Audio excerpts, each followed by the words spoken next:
앞으로 실제 생산 원가가 올라갈 경우에 너무 경제적 부담이 크니까 결국은 이제 거기에 재정을 투입해서 일시적 조정이 필요하잖아요. 네.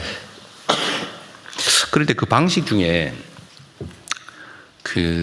이게 보통 위기 상황이 도래하면 어려운 사람은 더 어려워지고 좀 상위층은 더 좋아지고 이런 경향이 있잖아요. 네. 근데 그걸 완화하기 위해서는 이게 일률적으로 유류세 부담을 줄이면 네. 그 경향을 제어하지 못하잖아요. 맞습니다. 네. 그럼 이걸 보완하려면 두 가지 선택지가 있는데 우리 국민 여러분께서도 한번 판단을 해봐 주시면 좋겠어요. 이게 개인의 문제가 아니라 공동체 전체의 문제니까요. 예를 들면 유류대금을 일률적으로 그 유류세를 내려주면 네. 어쨌든 그 양극화가 악화되는 맞습니다. 경향을 통제는 못 하잖아요. 네네. 그럼 이거를 차라리 유류세를 깎아주는 만큼의 재원을 가지고 서민이나 어려운 소비자층을 타겟으로 해서 네. 지원을 하면 네. 양극화를 좀 저지할 수도 있고 네. 완화할 수도 있잖아요. 물론 네네. 뭐 크지는 않겠지만. 네. 그래도 어쨌든 그리고 또 하나 방법은 꼭 이 양자택일이 아니고 네. 두 가지를 믹스할 수도 있는 건데 예를 들면 유류세를 좀 내리고 네. 서민들을 또 위해서. 서민들은 재정 지원은 네. 서민들 중심으로 이렇게 차등적으로 네. 이렇게 하는 걸 섞을 수도 있을 것 같아요. 예, 그런 섞어서 하는 방안을 섞어서 하는 걸로. 검토했습니다. 어쨌든 근데 비중을 또 얼만큼 할 거냐도 이제 결국 정책적 판단의 결단의 영역인데 네. 저는 가능하면 물론 실무 검토를 하시겠지만 네. 가능하면 양극화 완화에 도움이 되는 방향으로 네. 똑같은 재원이라면 일률적으로 하기보다는 좀 차등적으로 하는 게 어떨까 네. 그런 생각을 하고 있습니다.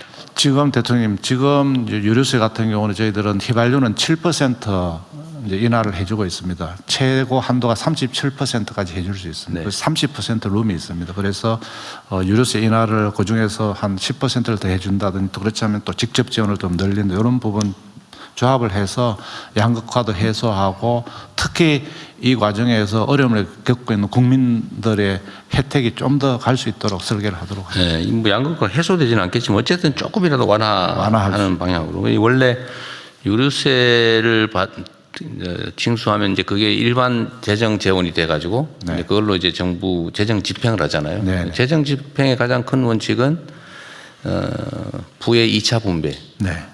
이걸 통해서 어쨌든 사회 구성원들 사이에 그 과도한 양극화나 이런 것들을 조정하는 거 아닙니까? 재정의 기본 역할이 원래 그런 거니까. 그래서 유류세 부분도 어쨌든 그걸 해야 되고 결국 그런데 소비자 직접 지원을 하려면 네. 추경을 해야 되는 거잖아요. 예, 기정 예산을 최대한 쓰고 필요하다면 그런 부분까지도 적극적으로 검토하도록 하겠습니다. 예. 좀 세밀하게 좀 네. 일이 많긴 하겠지만 좀 잘 준비해 주시고요. 아까도 말씀드렸는데 어쨌든 위기 상황을 어떻게 잘 활용하느냐에 따라서 미래가 달라지니까요. 하여튼 말씀 한번 드리긴 했는데 이번 기회에 대체 에너지 전환을 네. 속도전으로 좀 치워야 될 것 같아요. 네, 속도를 더 빨리 내겠습니다. 재생에너지 늘리고 햇빛소득마을 사업도 빨리 추진할 수 있도록 네. 하겠습니다. 그와 관련돼서 예를 들면 각 가구별로 또는 뭐 마을 단위로 또는 지역 단위로 재생에너지 생산을 좀 확대할 수 있게 네. 이럴 때일수록 이제 우리 국민들이나 구성원들은 그 필요성을 절감하잖아요. 네. 에너지 전환도 사실 저항이 있는 건데 네. 이럴 때일수록 기회이기도 하니까 전환을 좀 신속하게 과감하게. 네, 햇빛소득, 바람소득, 개통소득 해서 가능하면 모두의 에너지 전환의 혜택을 보실 수 있도록 그렇게 설계의 범위나 내용을 더 신속하게 속도가 있게 추진하겠습니다.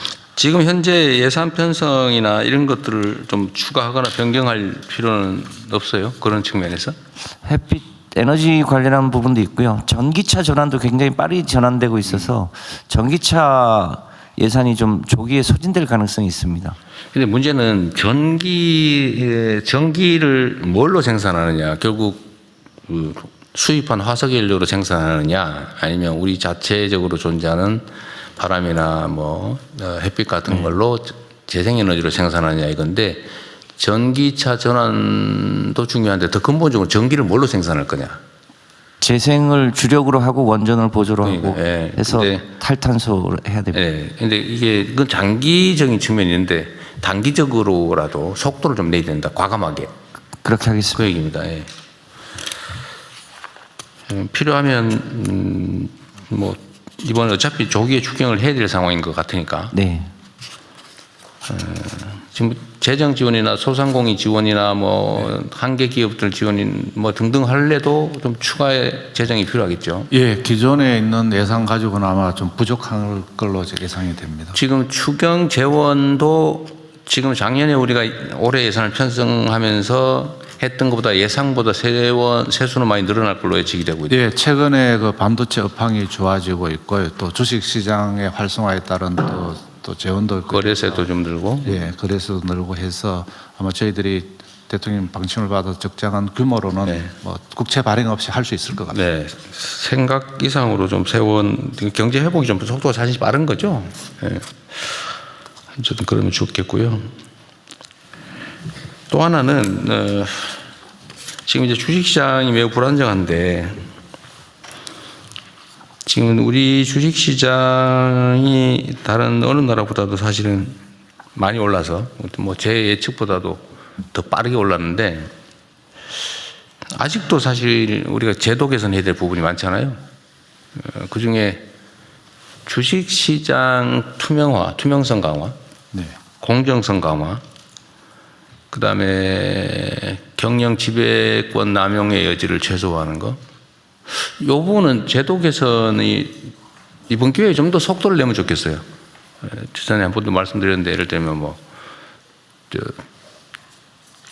코스닥 시장 정비도 좀 해야 되고, 그 너무 엉터리 주식들이 많은 문제 정리하는 거, 그 다음에 뭐 주가를 의도적으로 상속을 대비해서 과도하게 눌러놓는다든지, 그 외에도 뭐 정리할 게 많잖아요. 우리 정책시장. 예, 금융위원회에서 좀 준비 중에 있습니다. 아, 그래. 예. 그것도 예.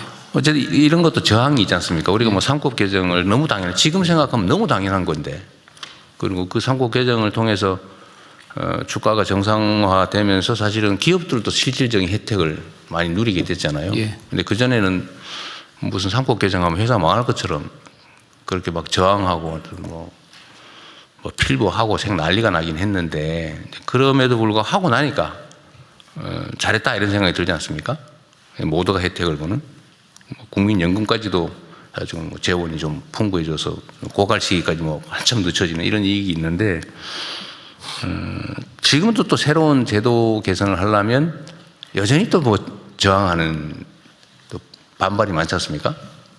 예. 근데 이럴 때가 기회라는 거죠. 예. 과감하게 좀 준비해서 좀 국회하고 협조해서 좀 신속하게 제도 개선을 하면 좋겠어요. 네. 그 연장선상에서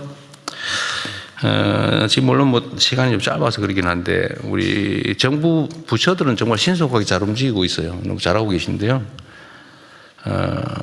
좀 국회도 무슨 특위를 만든다든지 해서 좀 집중적으로 좀 국가 위기 극복에 또 협조할 수 있게 협력할 수 있게 좀 했으면 좋겠습니다. 그쪽 국회 쪽에도 협조 쪽을 좀 해주면 좋겠어요.